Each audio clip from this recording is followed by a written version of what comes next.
the source of power. Man's brain, body, mind, faculties, and talents are the mere instruments he uses in demonstrating greatness. In themselves, they do not make him great. A man may have a large brain and a good mind, strong faculties and brilliant talents, yet he is not a great man unless he uses all these in a great way. That quality which enables man to use his abilities in a great way makes him great, and to that quality we give the name of wisdom. Wisdom is the essential basis of greatness. Wisdom is the power to perceive the best ends to aim at, and the best means for reaching those ends. It is the power to perceive the right thing to do. The man who is wise enough to know the right thing to do, who is good enough to wish to do only the right thing, and who is able and strong enough to do the right thing, is a truly great man.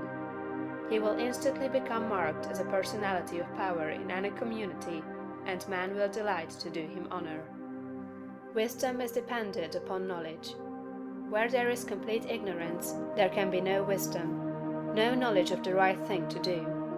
Man's knowledge is comparatively limited, and so his wisdom must be small, unless he can connect his mind with knowledge greater than his own, and draw from it, by inspiration, the wisdom that his own limitations deny him. This he can do.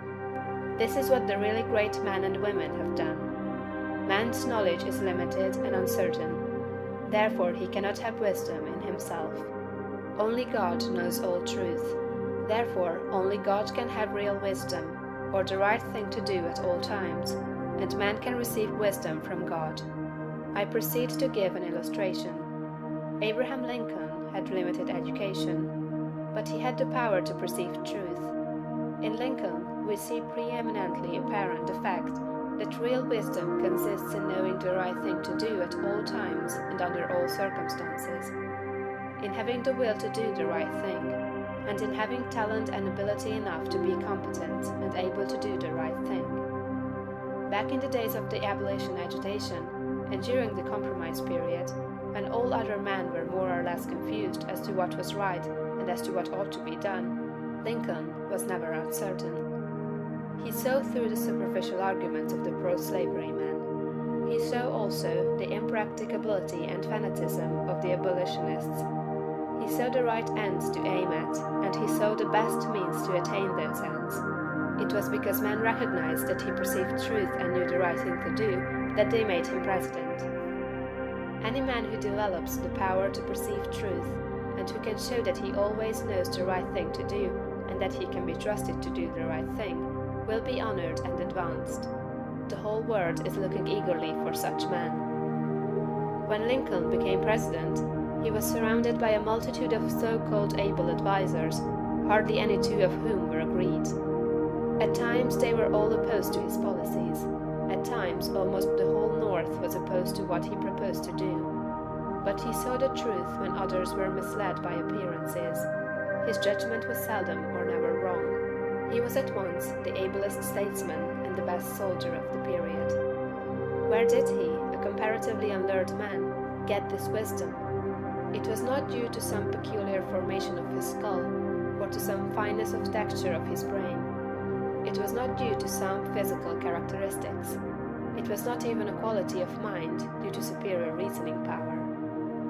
Processes of reason do not often reach knowledge of truth. It was due to a spiritual insight. He perceived truth, but where did he perceive it, and whence did the perception come? We see something similar in Washington, whose faith and courage, due to his perception of truth, held the colonies together during the long and often apparently hopeless struggle of the Revolution. We see something of the same thing in the phenomenal genius of Napoleon, who always knew, in military matters, the best means to adopt. We see that the greatness of Napoleon was in nature rather than in Napoleon, and we discover back of Washington and Lincoln something greater than either Washington or Lincoln. We see the same thing in all great men and women. They perceive truth, but truth cannot be perceived until it exists, and there can be no truth until there is a mind to perceive it.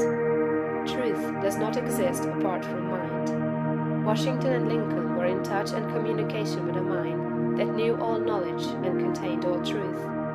The same is true for all who manifest wisdom. Wisdom is obtained by reading the